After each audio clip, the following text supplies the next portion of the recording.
안녕하세요. 생산직으로 일하다 지금은 어머니 일을 돕고 있는 30대 여자입니다. 종종 다른 사람의 노력이나 재주를 무시하는 사람들이 있죠. 입버릇처럼 장사? 식은 죽 먹기지. 그냥 물건 떼다가 팔면 되잖아. 바로 완판시킨다. 음식? 내가 손맛이 죽여주는데 식당 열면 바로 맛집 예약이야. 연예인 시켜만 주면 이미 천만 배우야. 매일 회사에서 하는 게 연기인데 뭐가 어려워? 이렇게 누군가는 열정과 노력을 다하고 시절을 바쳐서 그 자리에 오른 건데 그 정도는 껌이라는 듯 내가 하면 더 잘한다고 생각하는 그런 사람들이요. 사람이 희생 없이는 얻는 게 없는 법인데 남이 몇 년, 몇십 년 동안 해온 희생을 아예 생각도 모르는 어리석은 사람이니 가능한 사고방식인 것 같아요. 뱁새가 주제 모르고 황새 따라가다가 가랑이 찢어지는 것처럼 남의 노력이나 직업 무시하다가 막상 진짜 하게 되면 성공하는 꼴을 못 봤습니다. 제가 이런 종류의 사람을 한심하게 생각하는 이유 중 하나는 저희 부모님께서는 평생 못 하나 거저 얻으신 적이 없으셨거든요.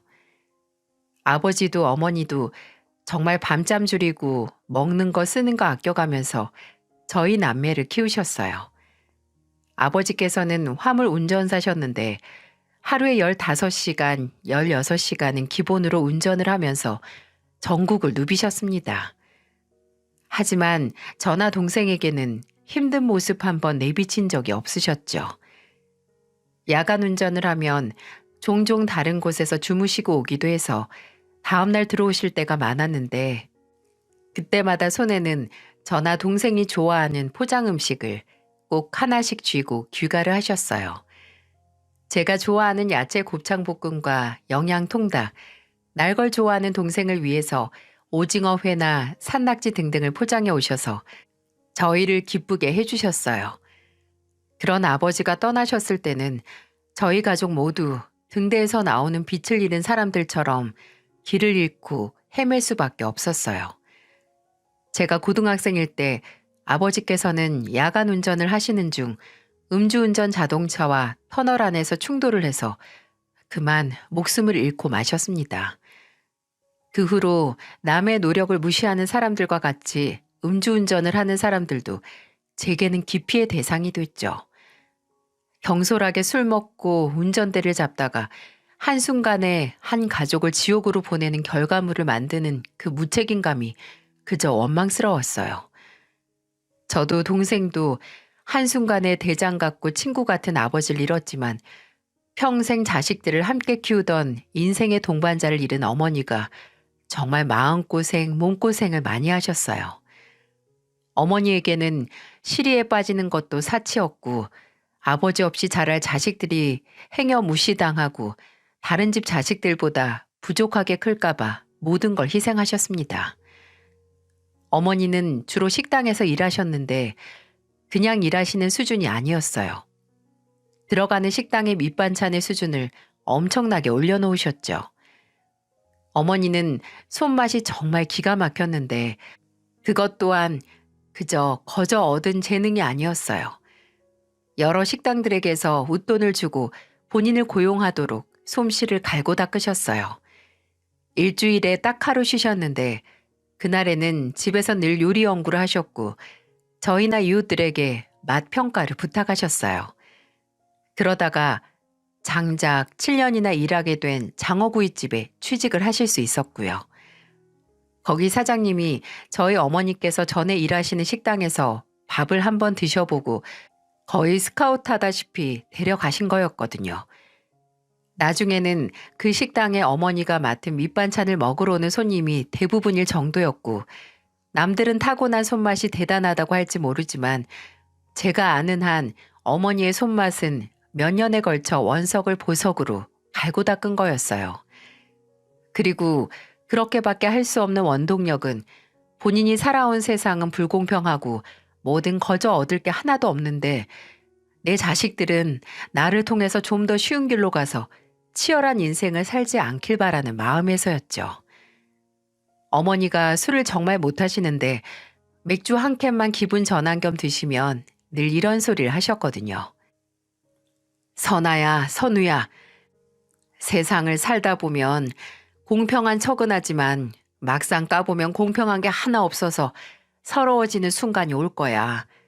근데 엄마는 내 새끼들이 그런 벽에 막혀서 서러움을 느끼지 않기 위해서 늘 내 새끼들 얼굴 생각하고 일했어. 남들이 부러워하는 엄마 손맛은 다 선아랑 선우 니들이 있기 때문에 여기까지 만들어질 수 있었던 거야. 어머니께서 이렇게 말하시니 저나 동생이 어찌 대충 살 수 있겠어요. 어머니만큼은 아니지만 어머니의 마음과 희생을 아깝게 하지 않기 위해서 바쁘게 살았던 것 같아요. 저는 서울 상위권 대학에 들어가 졸업 후 바로 중소기업 생산직으로 일했고, 동생은 저보다 취업 기간은 길었지만 어머니처럼 열심히 갖고 있는 스펙을 갈고 닦아서 대기업 자동차 계열사에 취직을 할 수 있었죠. 어머니는 이제 제 몫을 해낼 수 있게 됐으니 얼른 독립하라고 하셨지만 저나 동생이나 어머니 말씀을 듣지는 않았어요. 그냥 저희가 떠나면 어머니 혼자 또 치열한 인생을 사셔야 하잖아요. 제가 독립을 하게 된 건 30이 되던 해에 결혼을 하면서였습니다. 남편은 지인의 소개로 만나게 됐는데요. 지인은 가까운 데 사는 솔로들끼리 만나보라고 저희 둘을 만나게 했어요. 그 당시 저는 경기도 북부 쪽에 살고 있었는데 남편도 그 근처에 살고 있더라고요. 중소기업 한 곳에서 오래 일한 남편은 성실하고 무던한 사람이었어요. 사람 성격이 모나지 않고 여유가 있어서 가치 있는 나까지 좀 안정되는 그런 사람 있잖아요. 그리고 저도 남편도 집안의 맞이였는데 평생 동생만 있던 제게 의지할 수 있는 오빠 같은 사람이었죠. 저희는 1년 반 연애 끝에 결혼을 했고 양가의 무한한 응원과 축복을 받으며 부부가 됐습니다. 그럴 수 있었던 건 다 저희 어머니와 시어머니가 만나자마자 마치 몇 년지기 친구처럼 급속도로 친해졌기 때문이었던 것 같네요. 상견례 자리에서 어머니와 시어머니가 대화 중 같은 나이라는 공통점 이외에 고향도 같았고 나온 고등학교까지 같은 지역에 있었던 걸 알게 돼서 상견례 자리는 저와 남편의 결혼을 축복하고 의논을 하는 자리가 아니라 반갑다 친구야처럼 친구를 찾는 자리가 되어버렸어요. 어쩐지 말투에 전주 사투리 냄새가 살짝 나는 것 같더라니. 어째 나온 고등학교까지 유시해요. 어머니와 시어머니는 저나 남편, 동생과 시아버지는 아예 보이지도 않으셨는지 고등학교 근처에 있던 책방이나 식당 이야기를 하면서 웃음꽃을 피우셨고 결혼 후에도 종종 따로 만나셔서 식사를 하시고 계절마다 나들이 친구가 돼서 산이나 바다를 보고 오시기도 했어요. 솔직히 두 분이 친해지게 된 게 신기하긴 했습니다. 저희 어머니는 좀 조용하시고 정적인 분이신데 시어머니는 굉장히 쾌활하고 감정 표현에 솔직한 분이셨거든요. 다소 상극의 성격이 아닌가 했는데 오히려 조용한 저희 어머니가 할 말이 언제나 한보따리인 시어머니 얘기를 들을 수 있어서 상호 보완적인 관계가 됐네요. 시어머니는 처음 만나뵐 때부터 한결같이 활기찬 분이었지만 결혼 전에 딱 한 번 저를 따로 불러서 약한 모습을 보이신 적이 있었어요. 선아야, 서운하다고 생각하지 말고 들어줬으면 좋겠다. 내가 지석이 월급 뻔히 아는데 지가 4, 5년 일했어도 얼마 못 모았을 거야. 나나 지석이 아빠가 아들 결혼하고 남의 집 딸 며느리로 데려오면서 작은 집 하나 해주면 좋겠는데 지금 우리도 여유가 없구나. 지석이 통해서 나랑 지석이 아빠한테 건물이 있다는 건 알고 있을 거야. 혹시 그 건물 때문에 뭔가 기대하고 있다면 내가 부끄럽긴 하지만 시골에 있는 2층짜리 건물에서 나오는 돈이라고 해봐야 우리 가족 그냥 먹고 살 정도로 임대료 벌고 있어. 너도 지석이도 성실하니까 바짝 일해서 벌면 둘이서 살 집이야 금방 구할 거고 요새 신혼부부 대출이다 전세다 다 잘 되어 있잖니. 미안하지만 출발은 그렇게 했으면 좋겠구나. 나중에 우리도 여윳돈 생기면 새집 구할 때 조금이라도 보태줄 테니까. 시댁에 건물이 있다는 건 시어머니 말씀처럼 남편에게 들어서 알고 있었어요. 남편 본가 근처에 있는 지역에 있는 2층짜리 좀 연식이 있는 건물이었거든요. 또 번화가에 자리한 게 아니고 가축 기르는 집이 있고 밭이 있는 외곽 쪽에 위치해서 외딴 섬 같은 그런 건물이라는 것도 알고 있었고요. 1층에는 오래된 백반집인가 고깃집이 있었고 2층에는 시아버지가 하시는 인테리어 건설 사무실이 있다는 것도 들었고요. 남편은 늘 말만 건물주지 버는 돈은 그저 그런 회사 월급쟁이나 다름없다고 했었는데 사실 시부모님이 아들 결혼에 한 푼도 도움을 못 주는 이유가 건물 위치나 낮은 임대료 때문이 아니라는 것도 알고 있었네요. 남편에게는 여동생이 하나 있었는데 집안의 요주인물이자 사고뭉치로 어려서부터 시부모님이 시누이 때문에 이래저래 걱정도 고생도 많이 하셨다고 해요. 학생 때 치는 사고는 그런대로 설교하고 눈 감고 넘어갈 수준이었는데 어른이 되고 나서 치는 사고는 상상 이상이었다고 합니다. 술 먹고 폭력 사건의 가해자로 휘말리는 건 작은 사건 사고였고 무엇보다 제가 시누이를 만나보기도 전에 부정적인 고정관념이 생겼는데 바로 음주운전 경력이 있었더라고요. 폭행과 음주운전 사고로 피해자들에게 물어준 합의금만 해도 어마어마하답니다. 심지어 대학 안 들어가고 뭐 장사한다, 가게 연다고 시부모님께 돈도 가져갔는데 지금까지 했던 일 다 말아먹기도 해서 남편은 시누이를 돈 까먹는 애라고 불렀어요. 그때는 무슨 작은 사무실에 사무보조로 취직을 해서 조용히 산다고 하지만 그 성격이 어딜 간다고 언제 터질지 모르는 시한폭탄 같은 존재였고 아마 시누이 때문에 시부모님은 모아놨던 돈과 노후자금도 다 날려오셨던 걸 거예요. 저희 어머니께서 저희 결혼 자금으로 3천만 원을 지원해 주시기도 했고 애초에 남편과 저 둘이서 하는 결혼인데 시어머니께서 돈 못 주신다고 미안해할 게 뭐가 있겠어요? 저는 시어머니께 걱정 마시고 그런 부담 절대 갖지 마시라고 말하면서 저희 두 사람의 힘으로 열심히 살겠다고 시어머니의 불편한 마음을 위로했어요. 시어머니께 약속드린 대로 저희는 둘이서 살 전셋집을 얻어서 신혼을 시작했고 넘치지도 않게 부족한 것도 없게 오순도순 새 출발을 했습니다. 제가 결혼을 하고 첫째를 낳고 둘째를 낳은 것처럼 몇 년 뒤 이번에는 저희 어머니에게 큰 변화가 일어났어요. 어머니께서는 오랫동안 남의 집 식당에서 일하는 생활을 접고 지금까지 모았던 돈으로 본인의 식당을 내고 싶다는 뜻을 보이셨어요. 이제는 좀 안정적으로 내 가게에서 일하고 싶다고 그러시더라고요. 근데 막상 시작을 하려니 막막하고 특히나 가게를 어디 내야 하는지 모르겠어서 저나 동생에게 도움을 요청하셨죠. 어머니께서 모은 초기 자본을 보고 거기에 맞춰서 가게 자리를 알아봤는데 아무래도 서울에 내긴 어려울 것 같고 외곽으로 나가야 어느 정도 규모의 가게를 낼 수 있을 것 같더라고요. 그리고 그때 어머니 초기 자본에 딱 맞는 건물이 제 머릿속을 스쳐 지나갔어요. 바로 시부모님의 2층짜리 건물이었어요. 사실 그 건물 1층에 있는 백반집이 그해 초에 망해서 문을 닫고 그 후에 한 반년 동안 임대인이 없었거든요. 모든 생활을 건물 임대료로 하시는 시부모님에게는 거의 비상이나 다름없었죠. 시아버지 인테리어 사무실도 있긴 했지만 솔직히 일감도 별로 없었고 무엇보다 시아버지께는 나쁜 문제점 하나가 있었는데요. 바로 사무실 일이 무료하니 여기저기 사람 만나러 다닌다는 핑계로 출처가 불분명한 정보를 주워 들으시고 주식에 발을 들이셨어요. 물론 재주가 있어서 돈을 불린다면 좋았겠지만 거의 시누이가 까먹은 돈만큼의 금액을 주식으로 날리셔서 시어머니나 남편이 골머리를 썩이고 있었어요. 그러니 시어머니께서는 건물 임대료에 간절하실 수밖에 없었죠. 근데 들어오는 가게나 식당이나 사무실이나 전부 거의 망해서 나가다시피 했고 뭐 접근성이나 건물 시설이 좋은 게 아니라서 새로운 임대인을 들이는 건 거의 불가능에 가까웠어요. 근데 저희 어머니가 적은 초기 자본으로 식당을 내신다니 바로 그 건물이 생각이 났죠.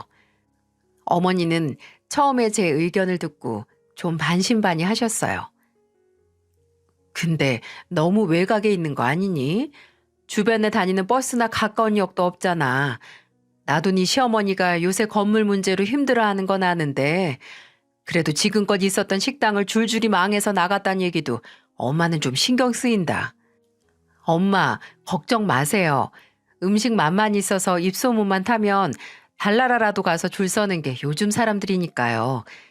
지금 건물 옆에 주차장이 없긴 한데 그 공터 주차장으로 만들기만 하면 사람들이 자차 타거나 택시 타서라도 올걸요? 엄마는 엄마 손맛도 몰라요. 그리고 오로지 엄마 손맛으로 승부 보라는 게 아니라 나랑 선우도 엄마 식당 입소문 제대로 나게 도와드릴게요. 어머니는 저와 동생의 설득에 넘어가셨고 시어머니께 어머니께서 건물 1층을 통으로 빌려서 식당을 하고 싶다고 말했습니다. 시어머니는 거의 10년 감수한 사람처럼 감격까지 하셨죠. 사실 몇 달 내로 임대인 안 들어오면 건물 내놓으려고까지 했어. 근데 우리 사부인이 들어와서 식당 연다니까 내가 내내 불안했던 마음이 싹 사라지네. 선아야, 내가 너무 고마우니까 원래 임대료까지도 안 받고 더 내려줄게. 우리 사부인이 새 출발한다는데 이렇게라도 도와야지. 서로의 성격처럼 상호 보완이 되는 계약이었어요. 2년 뒤에 재계약하기로 했고 시어머니는 말씀처럼 정말 임대료를 깎아주시기도 했고요. 시아버지께서는 사돈의 식당을 도우시겠다고 직접 건물역 공터에 주차장 공사까지 들어가셔서 손님들이 차를 가지고 식당에 올 수 있게 해주셨죠.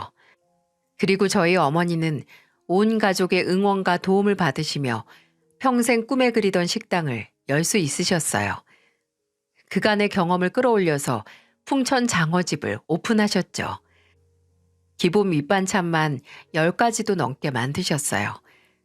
저도 동생도 발벗고 어머니를 도와드렸죠. 주변에 어머니 식당 오픈일을 수천 번 홍보하고 마케팅 업체까지 껴서 인터넷 블로그나 SNS에 홍보도 아낌없이 했어요. 어떻게든 이제야 날개를 단 어머니의 꿈이 좌절하지 않게 저희도 어머니도 만반의 준비를 하게 된 거죠. 그리고 그 노력은 꽃을 피웠습니다. 거짓말 같겠지만 정말 우리나라 사람들은 먹는 것에 진심인 것 같아요. 차로만 들어올 수 있는 곳에 어떻게든 와서 저희 어머니의 음식을 먹기 위해 줄까지 섰으니까 말이죠. 어머니 식당은 오픈하고 한 석 달 정도 지나자마자 본격적으로 장사의 추진력을 받기 시작했는데 처음에는 온통 저나 동생, 남편의 지인들이 손님들이었어요. 그리고 왔다 간 사람들이 소문을 내줬고 인터넷 홍보도 몇 달간 꾸준히 넣었으니까 솔직히 입소문이 안 날 수가 없긴 했죠. 심지어 저희 어머니의 손맛이 장난이 아니라 가능했던 일이기도 했고요. 나중에는 아예 어머니 밑반찬만 포장해서 살 수 없냐고, 장어 양념을 따로 팔지 않냐고 묻는 손님들이 늘기도 했습니다. 반년이 넘게 지났을 때 어머니 식당은 식당을 소개하는 유튜버들이 오는 성지가 돼서 주말이면 식당으로 들어갈 수 있는 대기번호가 6, 70번은 기본으로 훌쩍 넘어가기도 했어요. 저도 동생도 당사자인 어머니도 성공의 기쁨에 하루하루 살아갈 원동력을 얻으셨지만 시부모님도 굉장히 기뻐하셨어요. 식당 앞에 줄 선 사람들을 본 시아버지는 이 건물을 사고 이렇게 사람이 많이 찾아온 건 처음이라고 놀라워하셨고 시어머니는 드디어 본인 소유의 건물에서 대박집이 나왔다고 정말 좋아하셨어요. 그 기운을 이제 시어머니나 시아버지가 받을 것 같으시다고요.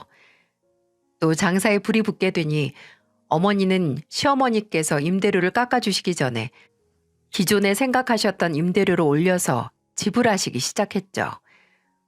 어머니는 평생 바쁘게 살아온 분이었지만 식당을 오픈하시고 여태껏 가장 바쁘신 것처럼 보였어요. 근데 그렇게 바쁘게 일하시면서도 뭔가 생기가 돌기도 하셨네요. 드디어 평생 오로지 자신이 이뤄놓은 결과물의 가치를 알게 되신 것 같아서 저도 그런 어머니를 보고 기쁘고 벅차오르기까지 했네요. 근데 확실히 어머니가 하루도 식당을 비우지 않으시고 일하시긴 했습니다. 성공이 눈앞에 있는데 한눈 팔면 이 기회를 잃으실까 걱정하시는 것 같았죠. 그렇게 브레이크 없는 불도저 같은 어머니를 멈춰준 건 바로 시어머니였어요. 그맘때쯤에는 어머니와 시어머니 사이가 더 가까워져서 서로 말을 놓게 됐는데 시어머니는 하루 장사를 마치고 지친 저희 어머니께 이렇게 말씀하셨어요. 장사가 잘 되고 통장에 돈이 쌓여도 그 돈으로 인생을 못 즐기면 무슨 소용이야. 바쁠수록 쉬어가라고 사돈. 우리 꽃 볼 날 많이 안 남았어. 지금 잘 나갈 때 좋은 거 보고 좋은 거 먹으면서 이제껏 속 썩으면서 살아온 날 보상받아야지. 다음 달에 나랑 제주도를 가든 어딜 가든 해서 코에 바람 좀 넣읍시다. 어? 어머니도 시어머니 말씀에 느끼신 게 있었나 봐요. 그 후로는 종종 주말에 저나 동생에게 식당을 맡기시고 시어머니와 함께 여러 곳에 가서 새로운 추억을 만드셨어요.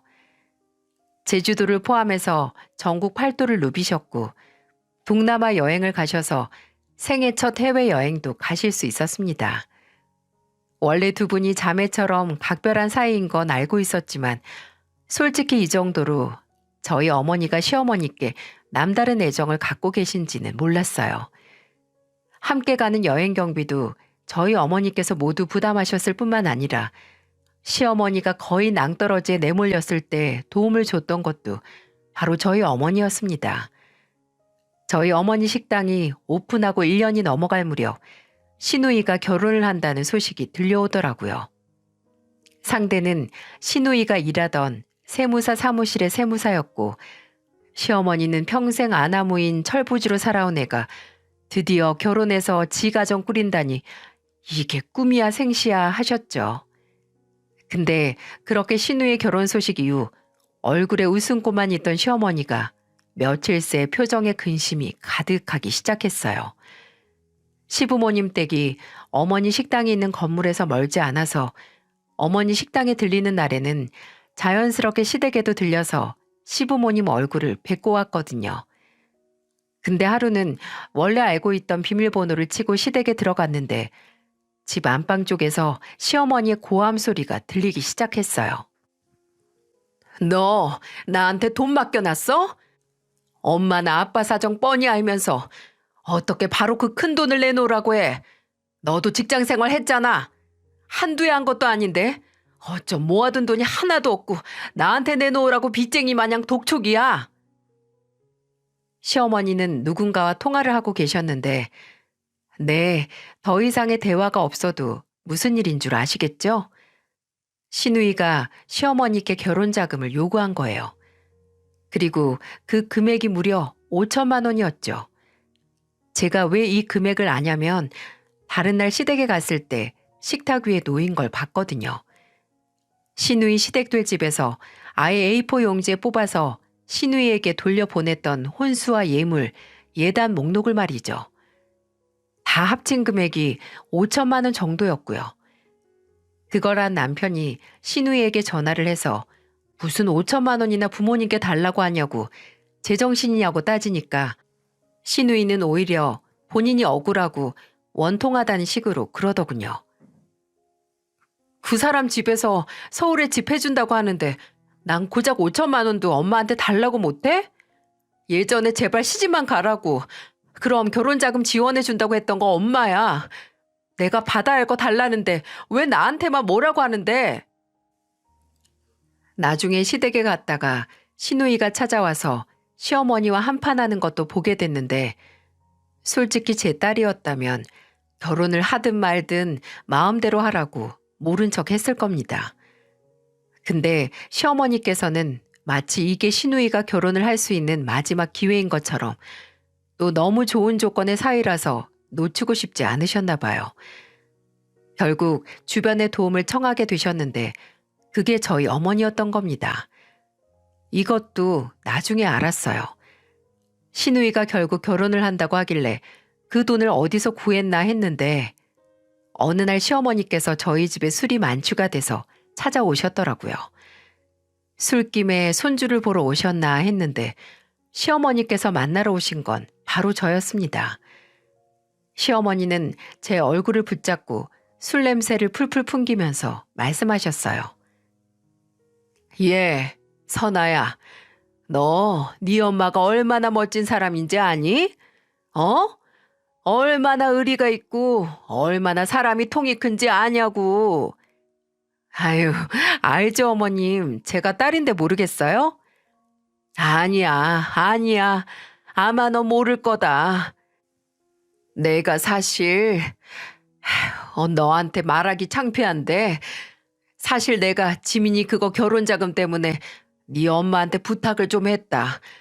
근데 5천이 좀 큰 돈이니 못 준다고 하면 못 주는 대로 물러서려고 했는데 네 엄마가 정색을 하더니 딱 말하더라.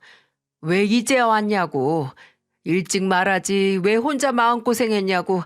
그 자리에서 바로 5천을 딱 쏴주더라.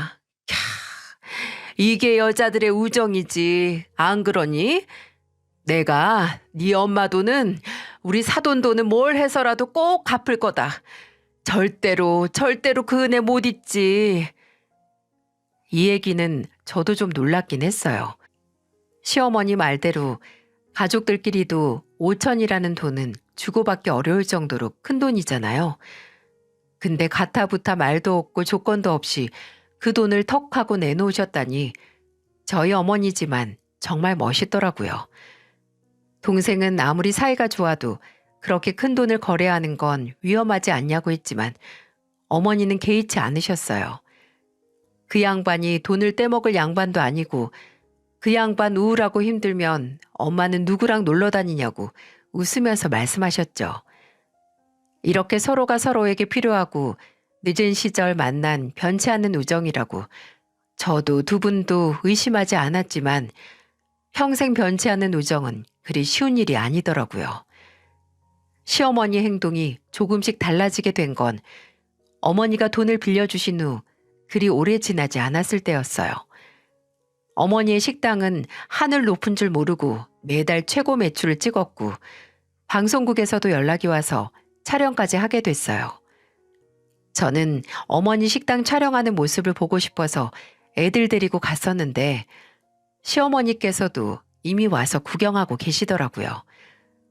방송국에서는 어머니도 인터뷰를 하고 와 있는 손님들도 인터뷰를 하고 음식을 준비하는 모습도 촬영했는데 시어머니와 나란히 서서 그 모습을 구경하고 있었죠. 근데 그때 와 있던 손님 2명이 나란히 화장실 문 열쇠를 카운터에서 받아가면서 말하는 게 들리더라고요. 여기는 다 좋은데 화장실이 진짜 후져.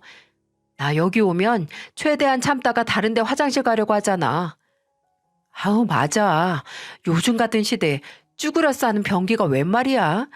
사장님 돈도 많이 버셨을 텐데 왜 화장실 리모델링을 안 하시지? 화장실 때문에 오기 불편해하는 손님들도 분명히 있을 텐데. 씁쓸하긴 해도 이건 사실이긴 했습니다. 시부모님의 건물은 건물 자체가 진짜 오래되긴 했어서 시설이 노후되긴 했었거든요. 그중 화장실이 지저분하기도 하고 남녀 공용에 결정적으로 하변기라서 오는 손님들이 몇 번 컴플레인을 하긴 했었어요. 인터넷 후기를 봐도 음식도 서비스도 다 좋은데 화장실 때문에 가기 꺼려지는 맛집이라는 평이 많았고요. 그래서 몇 번 어머니께서 화장실 보수공사에 관해 시어머니나 시아버지께 말을 꺼내긴 했는데 좀처럼 진행이 안 되더라고요.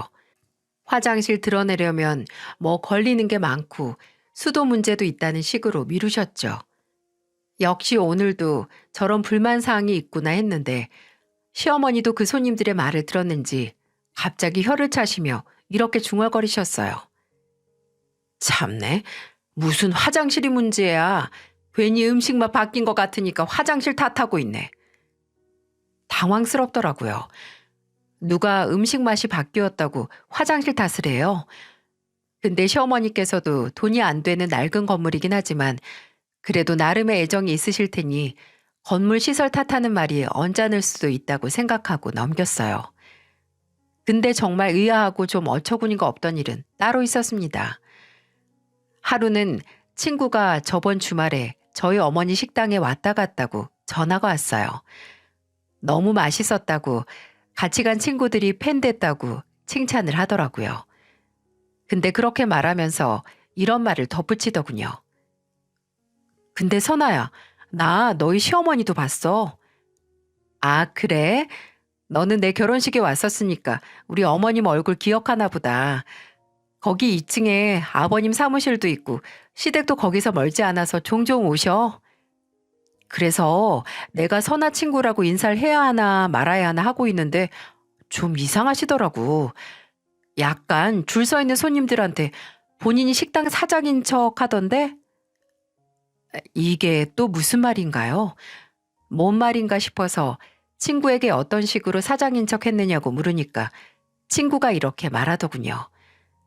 줄 서 있는 손님들한테 가서 조금만 기다리라고 앞에 몇 명 남았다는 식으로 말을 붙이고 아예 본인 입으로 나 여기 사장이라고 말을 했다는 게 아니겠어요? 친구는 저희 어머니의 얼굴도 시어머니 얼굴도 아니까 당황했고요. 또 그 말을 듣는 저도 당황을 했습니다. 설마 본인 입으로 그런 말을 했겠어? 라고 말이 와전됐겠거니 했습니다. 근데 나중에 한 유튜브 채널을 보고 기함을 했습니다. 한 먹방 유튜버가 저희 어머니 식당에 왔다 갔는데 식당 앞에서 사장님과 인터뷰하는 장면을 영상에 넣었거든요. 근데 그 사장님이 저희 어머니가 아니라 시어머니더라고요. 정말 시어머니는 마치 식당이 본인 거고 성공의 비결이 본인의 손맛인 것처럼 말을 줄줄줄 유창하게 하는 게 아니겠어요? 심지어 어머니가 시어머니께 종종 반찬 재료나 만드는 법을 알려주는데 그걸 방송에서 말까지 한 겁니다. 와, 이게 무슨 짓이지 싶더라고요. 저희가 너무 궁금하고 굳이 왜 그런 짓을 했나 싶어서 나중에 제가 시어머니를 만나서 물어볼 수밖에 없었죠. 어머님, 제가 저번 주에 올라온 유튜버 영상을 하나 봤는데 그거 보면 어머님이 저희 어머니 식당 주인인 줄 알겠어요. 혹시 저희 어머니께서 바쁘니까 대신 인터뷰했다고 부탁하셨어요? 그래도 반찬 비법까지 말할 필요는 없었을 텐데. 아, 그거 내가 우리 사돈 식당 홍보할 겸 말 조금 했어. 근데 말하다 보니까 어째 음식 비법까지 다 말해버렸네. 이제는 와도 안 해야겠다고 본인은 방송 체질이 아니라고 웃으면서 말씀하시긴 했는데 뭔가 어색하고 제가 말을 꺼내자마자 걸렸다라는 식으로 안색이 안 좋아지는 것 같았습니다. 제 착각이었을까요? 남편에게 이 일을 말했더니 우리 엄마가 좋은 의도로 하셨겠지. 설마 장모님 식당이 탐이 나서 그랬겠냐? 그 건물주가 우리 엄마인데 뭐가 욕심이 나겠냐고 시어머니를 두둔하긴 했는데 좋은 의도는 개뿔. 시어머니는 정말 저희 어머니의 식당을 탐내고 있던 게 맞았습니다. 건물 임대 재계약할 날짜를 2달이 조금 넘게 앞두고 어머니께서 저와 제 동생을 집으로 부르셨어요. 저와 동생은 영문을 모르고 본가에 갔다가 세상 침통하다 못해 나라를 잃은 것 같은 안색의 어머니를 마주하게 됐어요. 어머니는 저희를 보자마자 마치 억눌렸던 분통을 터뜨리시는 것처럼 말하셨어요. 예, 네 시어머니가 신경의 그 양반이 재계약을 못 해준다고 만약 재계약할 거면 재계약한 날짜부터 월세 300%더 쳐서 달라고 하더라. 그게 말이 되니? 월세 300%. 만약 월세가 100만 원이면 재계약하고 나서 300만 원을 월세로 내야 하는 거죠. 이게 말이 되나요? 어떤 악덕 건물주가 당장 월세를 3배나 높여서 부르나요? 심지어 남도 아니고 가족이고 둘도 없는 자매 같은 친구 사이에 말입니다. 저랑 동생이 터무니없는 말에 자초지종을 물어보니 어머니는 눈을 질끈 감았다 뜨시고 그날 낮에 있었던 일을 말씀해 주셨어요. 점심 장사가 끝나고 한숨 돌릴 시간에 시어머니께서 식당으로 찾아오셨다고 해요. 어머니는 시어머니를 보고 반가워서 점심은 먹었냐, 뭐 비빔밥이라도 해서 같이 먹을래? 라고 물어봤는데 시어머니는 평소랑 다르게 좀 냉랭한 얼굴로 밥은 먹고 왔고 사돈 잠깐 앉으라고 하면서 어머니께 이야기를 꺼냈다고 해요. 사돈, 다름이 아니라 우리 재계약 문제 말인데 이제 2달 정도밖에 안 남았잖아. 난 솔직히 이제 비워줬으면 하거든. 뭐? 식당을 비워달라고? 이렇게 갑자기? 나도 고심해서 생각하다가 이렇게 시간이 가버릴 줄 몰랐어. 그래도 우리 사돈 식당 잘 나가니까 다른 데 가서도 잘 되겠지. 안 그래? 아니, 누가 들어온다고 그래. 웃돈 주고 들어갈 테니까 비워달라고 했어? 아유, 설마 하니 내가 남이 건물 쓴다고 사돈한테 방 빼라고 할까? 그게 아니고 이제 내가 여기서 뭐 좀 해보게. 계속 식당이 있었으니까 식당이 좋겠는데 보고 배운 게 도둑질이라고 나도 장어구이 집 하면 좋지 않을까 싶은데. 어머니는 뭔가 꿈을 꾸는 듯 몽롱한 기분이었다고 하셨어요. 정말 사돈이 저희 시어머니가 하는 말이 맞는지 분간이 안 가셨다고요. 순간 배신감이 휘몰아친 어머니께서는 어떻게 갑자기 이렇게 통보를 할 수 있고 내가 하던 장사를 하겠다고 할 수가 있냐고 따지셨고 시어머니는 성가시다는 듯 이렇게 말하셨다고 합니다. 아유, 억울하면 내가 말하는 조건 맞춰서 임대를 올리던가. 장사가 이렇게 잘 되는데 솔직히 찔끔찔끔 지금까지 임대를 올리는 건 사돈이 생각해도 너무 짜지 않아? 딱 내가 300% 3배까지만 받을게. 나도 여기서 장사하면 그건 너끈히 버는데 사돈 처지 생각해서 사돈하고 같이 지내온 시간 생각해서 딱 3배로 참는 거야. 위에 주는 척 가증 떨지 마. 장사 잘 되는 거? 이 건물 같이 올린 게 누구 공이라고 생각하는데 그거 다 내 공이고 내 음식 솜씨랑 내 자식들이 엄마 식당 홍보해준 덕분이야. 근데 그걸 홀랑 가져가서 꿀꺽하겠다고? 아이고, 악마가 울고 가겠다. 사돈나는 꼬라지 보고 아주 악마가 울고 가겠어. 꼬우면 생선 팔아서 번 돈으로 건물주 되던가. 어쨌든 난 말했어. 나도 계획이 있으니까 빠른 시일 내에 나갈지 아니면 월세 3배 올려서 낼지 결정해 줬으면 좋겠네. 황금알을 낳는 거위의 배를 가르려는 어리석은 인간의 모습이 이런 걸까요? 지금까지 어머니 식당 장사가 잘 돼서 누구보다 얻은 게 많은 사람이 이제는 아예 통째로 갖겠다고 달려드는 꼴이 그렇게 무섭고 추잡한지 모르겠더라고요. 어머니는 당장 어디로 갈 거며 식당 위치 바뀌면 오던 손님들 다 흩어지는 거 아니냐고 걱정이 이만저만이 아니었어요. 일단 저와 동생은 문제를 해결하기 위해 시간이 필요했고 어머니께는 걱정 마시고 장사에만 집중하시라고 다른 걱정은 하지 마시라고 하면서 위로를 했어요. 그리고 그날 집에 와서 남편에게 이 말을 했습니다. 당신은 알고 있었어? 어머님 진짜 너무하시는 거 아니야? 장사 잘 되고 있던 식당 건물주 갑질로 주인 몰아내고 꿰차겠다 그거 아니야. 어머님이 어떻게 우리 엄마한테 이러셔? 내가 그걸 어떻게 알았겠어. 다 엄마도 생각이 있으시니까 그랬겠지. 근데 뭐 어쩌냐. 주인인 엄마가 내린 결정인데. 지금 남 얘기하니? 당신 어머니가 지금 우리 엄마한테 갑질을 하고 있다고. 갑질은 무슨 갑질이야. 엄마도 건물주로서 본인 권리 챙기는 건데 괜히 감정적으로 굴지 마. 식당이야. 다른 데도 찾으면 될 일인데 왜 그렇게 예민하게 굴어서 문제를 키워? 내가 키웠니? 애초에 문제 일으킨 건 당신 어머니야. 가지는 개편이라고 지 엄마라고 뭘 하든 상관이 없나 보네. 됐다. 팔이 안으로 굽다 못해 쪼그라든 당신이랑 무슨 말을 해? 남편마저 상황을 객관적으로 보지 않더라고요. 완벽한 남편은 아니지만 그래도 성실하고 언제나 제 편인 사람이라서 지금껏 같이 살아온 건데 순간적으로 정이 확 떨어지더라고요. 이 사태를 어떻게 할까? 아예 시어머니를 직접 만나서 대화를 해야 하나 하고 있는데 동생이 연락을 해왔습니다. 동생은 아예 시어머니가 원하는 대로 식당을 빼버리자고 했어요. 며칠 찾아봤는데 그 건물 한 300m? 걸어서 몇 분 안 되는 곳에 2층짜리 건물이 나왔는데 서울보다 훨씬 싸. 신축이라서 깔끔하고 차라리 이걸 사서 어머니 식당을 재오픈하는 게 나을 것 같은데 너무 멀리 가면 기존에 오는 손님들이 모를 것 같기도 하잖아. 근데 그 돈이 어디서 나? 엄마가 돈을 많이 벌긴 했지만 아직 건물 사서 리모델링까지 하는 건 너무 무리 아니야?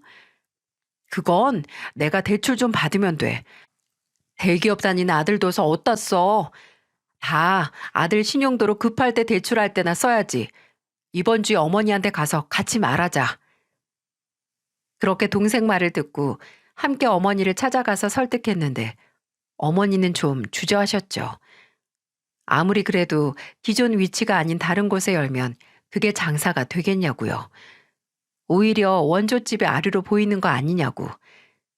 저와 동생은 식당 이전은 많이 있는 일이고 이전 문제를 따로 광고하는 마케팅도 있다고 설명을 했어요. 오픈하기 전에 충분히 광고를 하고 아예 새로 오픈한 식당 앞에서 어머니 얼굴 내걸면 오는 손님들이 낯익은 어머니 얼굴 보고 들어올 거라고요. 저희의 설득에 어머니께서도 동의를 하셨고 그렇게 저희의 은밀한 작전이 시작됐습니다. 시어머니가 이전 문제에 대해 미리 알면 먼저 무슨 짓을 할지도 모르니 쉬쉬하기로 했어요. 근데 시어머니는 그새를 못 참고 또 저희 어머니 식당을 찾아와서 재촉을 어마어마하게 했다고 하더라고요. 하루는 아예 시아버지와 함께 찾아왔는데 무슨 손에 줄자를 들고 왔다고 하더군요. 그러더니 손님들 다 있는데 천장부터 바닥까지 길이를 재고 있고 창문 크기를 재더라는 겁니다. 이제 식당 뺄 곳에 지들이 장사할 거니까 미리 조사하러 왔다는 걸 온몸으로 보이던 거죠. 어머니는 그 꼴이 너무 보기가 싫었고 주방에 뛰어나오셔서 소리치셨다고 해요. 지금 장사 방해하는 거야, 뭐야? 여기 아직 내 가게고 장사 중이니까 썩 나가. 얼른 안 나가? 아유, 귀 따가워. 나도 이러고 싶지 않아. 근데 임대인께서 마음의 결정을 도통 안 하니까 우리도 초조해서 이래, 초조해서. 당장 계약 만료되면 우리도 빨리 식당 문 열어야지, 안 그래? 정말 치가 떨린다. 어찌 그 시커먼 속을 몇 년 동안이나 숨겨올 수가 있었어? 언젠가 뒤통수 칠 생각에 좀이 쑤셨을 텐데 아주 잘 참았네. 은혜도 모르는 인간 같으니라고. 나가. 나갈 테니까 너도 네 딸년 결혼시키면서 뜯겨간 그 돈, 내가 빌려준 그 돈 당장 갚아. 나 그 돈 받아야 나갈 거야. 어머, 잘 나가는 식당 주인께서 고작 그 5천만 원에 연연해? 줄 테니까 지금 내뱉은 말이나 지켜. 여보, 녹음했어? 우리 이거 녹음하자.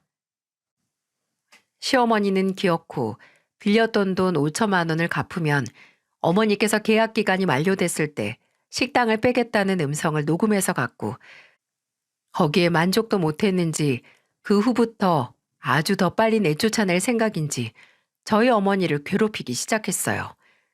시아버지는 아예 쇠사슬을 가져와서 주차장 입구를 막아버리다 못해 나중에는 시아버지의 트럭, 시어머니의 차, 시누이 차까지 끌고 와서 주차장 자리 2~3개에 차 한 대씩 주차를 해놓기도 했어요.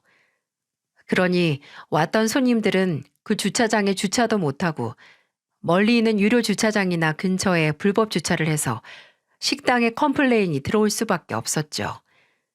아예 장사를 방해해서 저희 어머니가 더 빨리 나가길 고사를 지내는 수준이었어요. 근데 어머니는 그 꼴을 보고 헛웃음밖에 나지 않으셨다고 합니다. 이미 그때 어머니는 동생이 봤던 신축 건물의 매매를 끝낸 상태였고 아예 식당 공사까지 들어갔거든요. 어차피 나갈 건데 굳이 그 짓거리들을 시간 낭비해서 에너지 낭비해야 하는 게 너무 우스웠다고 하셨습니다. 막바지에 식당 이미지 나빠지고 컴플레인 늘면 손해인 사람이 누구겠어요? 다른 식당으로 이전하는 저희 어머니일까요? 거기서 장사 시작하는 시어머니겠어요? 한쪽만 일방적으로 걸어오는 시비와 신경전은 계속됐고 드디어 계약 만료된 날까지 다가왔어요. 저는 그날 식당 문을 닫고 어머니와 막바지 정리를 하고 있었습니다. 근데 그때 시어머니가 휴대폰을 들고 유유히 식당 안으로 들어오더라고요. 정든고 떠나려니 마음 꽤나 쓰이겠어. 그렇다고 너무 서운하게 생각 안 했으면 좋겠어. 선아 너도 황금알 낳는 식당이 빤히 내 손 안에 있는데 그거 남이 돈 벌어 먹는 거 보고만 있는 것도 요즘 같은 시대에 바보 같잖아. 남? 그래, 넌 나를 남이라고 생각했구나. 나는 너를 친구라고 가족이라고 생각했는데 이제껏 나한테 온갖 도움이란 도움은 다 받고 돈 잘 벌 때 옆에 붙어서 그 이득은 다 봐놓고 이제 와서 남이라고? 인생 그렇게 살지 말어. 너 못된 심보 살면서 그대로 돌려받을 거니까. 아유, 알겠어. 내가 빌렸던 돈 5천 오늘 보낼 테니까 그만 좀 울고 먹어. 여기가 장어집이지 무슨 사골 파는 데야? 그리고 그렇게 억울하면 이제 뭐 가족이나 친구 다 그만두고 딱 사돈지간 그 이상 그 이하도 아니게 지냅시다. 이제부터 말도 까지 말고 아시겠어요? 온갖 비열한 짓은 다 해놓고 그 이하가 아니게 지내자고? 너는 이제 나한테서 남보다도 못한 존재야 이거사. 그리고 5천만 원 고맙다. 그 돈으로 새로 열 식당 주차장이나 넓혀야겠다. 아, 너도 오다 가다 봤을 건데? 아직 간판은 안 달긴 했지만 저기 주유소에서 가까운 데 있는 2층짜리 신축 건물 알지? 이 낡은 건물하고는 다르게 깔끔하고 화장실도 멀구만. 네가 꼬우면 건물 사라고 했지? 그래서 샀다. 거기서 새로 식당 열어서 다시 장사 시작할 테니까 우리 이웃끼리 잘해봅시다. 시어머니는 그 말을 듣고 놀란 것 같다가도 잘해보라고 비웃더니 그대로 나가더군요. 그렇게 저희는 2년 동안 온갖 일이 다 있었던 건물을 떠나 멀지 않은 곳에 다시 재오픈을 해서 장사를 시작했어요. 당연히 계획대로 간판도 기존 간판과 다르지 않게 했고 식당 앞에는 크게 저희 어머니 얼굴을 넣은 배너까지 만들어서 세워놨어요. 이번에는 새로 SNS 주소까지 파서 식당 이전을 하게 됐다고 홍보를 했고 주소지도 진작 동생이 바꿔놨죠. 초기에는 당연히 이전보다 좀 줄었고 식당으로 전화도 많이 왔었어요. 원조 풍천장어집 맞냐고, 사장님 성함이 정경순 씨 맞냐고요. 일일이 다 설명을 해야 하는 게 번거롭긴 했지만 과거의 영광과 손님들을 찾아오는 과정이라고 생각하고 버텼습니다. 저도 어머니도요. 그리고 속이 쓰리긴 했지만 예전 가게 그대로 오픈한 시어머니의 장어집은 처음에는 장사가 잘 되긴 했어요. 식당이 이전됐다는 걸 미리 알지 못한 손님들이 그곳으로 향했죠. 진짜 웃긴 거 한번 들어보실래요? 그렇게 손님들이 컴플레인을 걸고 저희 어머니도 말했던 그 화장실 있잖아요. 지들 식당에는 그런 화장실을 두기 싫었는지 화장실 공사는 했더라고요. 참나, 정말 치가 떨렸어요. 하지만 기존 식당의 명성에 얹혀가는 건 몇 달 가지 않았어요. 어느 순간부터 저희 식당에 오는 손님들이 늘기 시작했고 몇몇 손님은 그 전에 기존 자리에 있는 식당에 갔었는데 맛이 영 이상하다고 밑반찬도 5가지 이하로 떨어졌었고 예전 그 맛이 아니었다는 겁니다. 정말 그대로 자리만 차지할 줄 알고 장사의 비법은 제대로 알지 못해서 벌어진 문제였죠. 시부모님은 대박집 차린다고 여기저기서 돈도 빌리고 심지어 남편까지 지 적금 깨서 드렸는데 몇 달 사이에 그 대출 이자 때문에 번 돈을 다 날리게 된 겁니다. 그렇게 되니 시아버지께서는 굳이 어머니를 내쫓고 일을 벌린 시어머니를 탓했고 일주일에 2번은 남편이 2분의 싸움을 말리기 위해 시어머니의 연락을 받고 시댁에 달려가게 됐어요. 그러게 왜 황금알 낳는 거위의 배를 가르는 멍청한 짓을 하나요?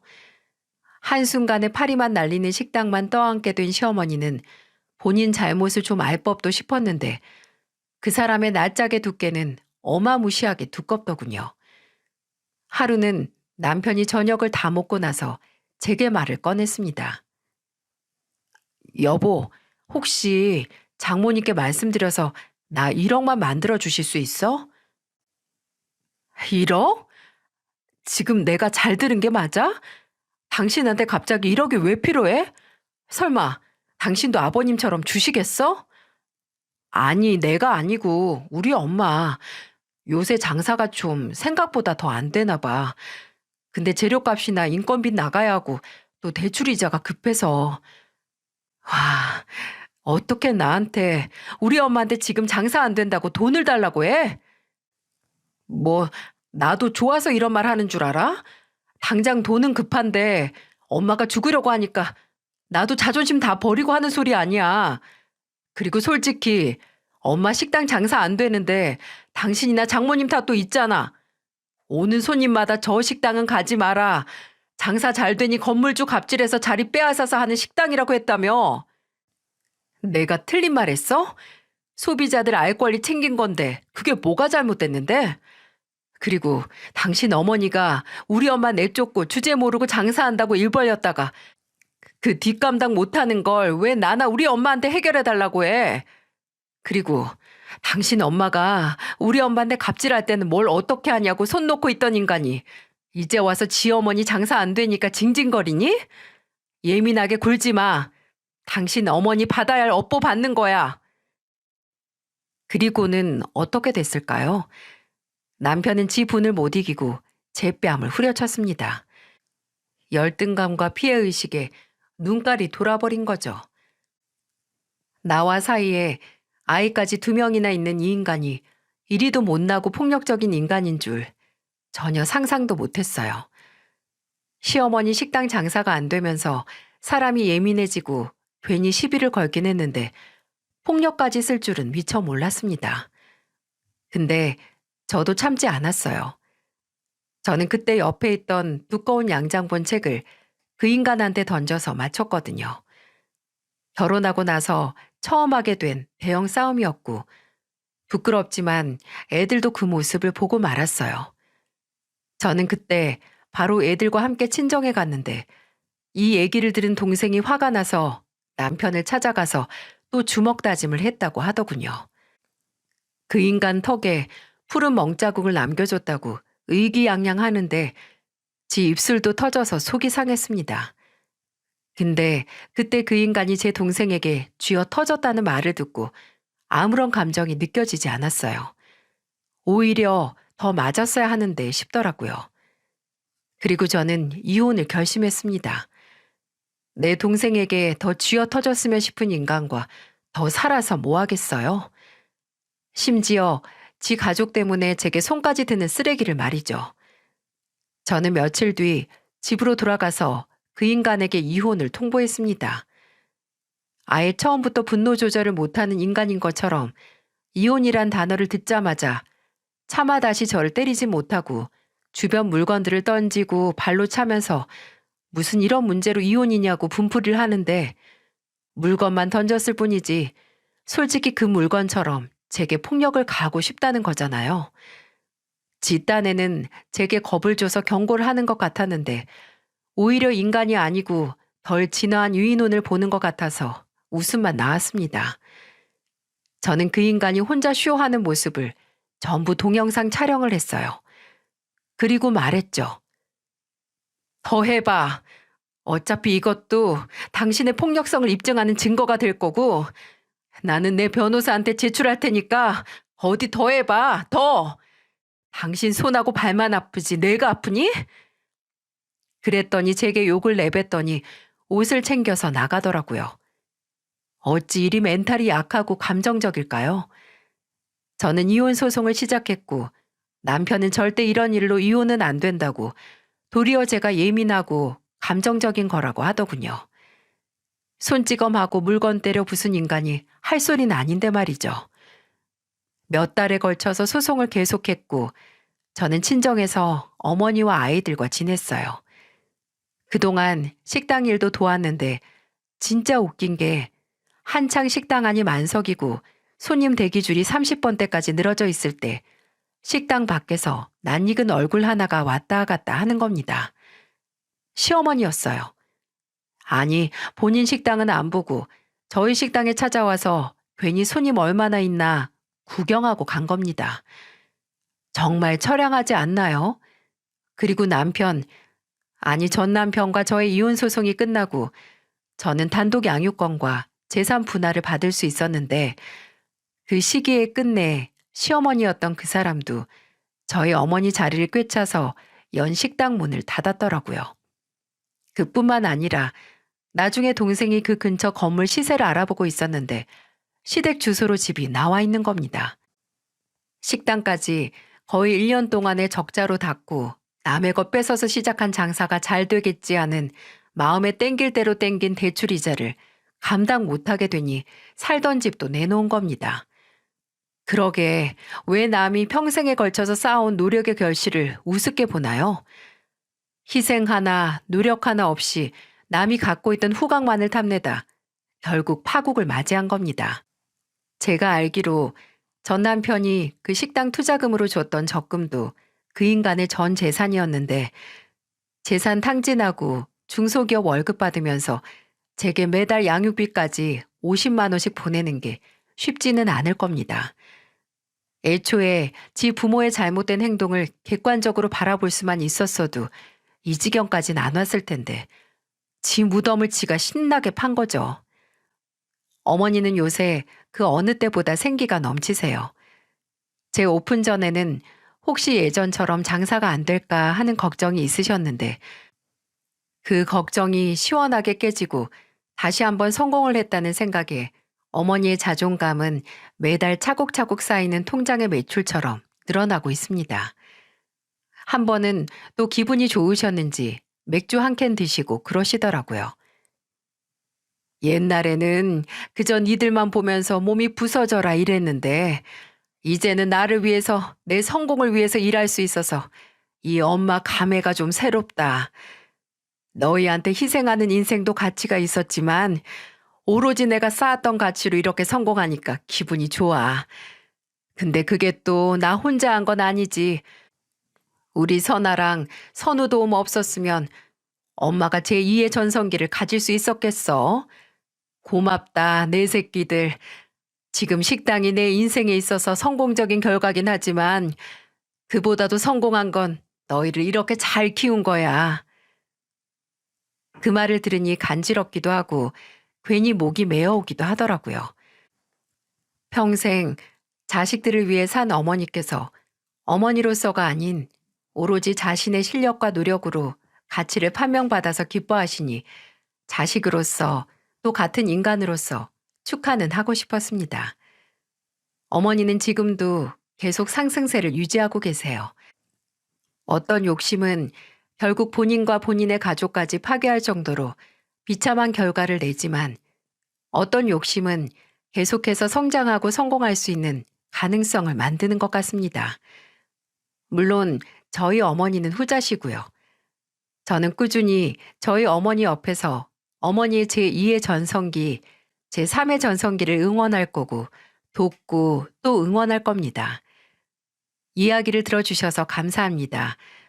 누구든 어느 나이에 어떠한 상황이라도 또다시 전성기를 누릴 수 있으니까 들어주신 여러분께서도 본인이 가지고 있는 재능과 노력을 의심하지 않길 바랍니다. 모두 감사합니다.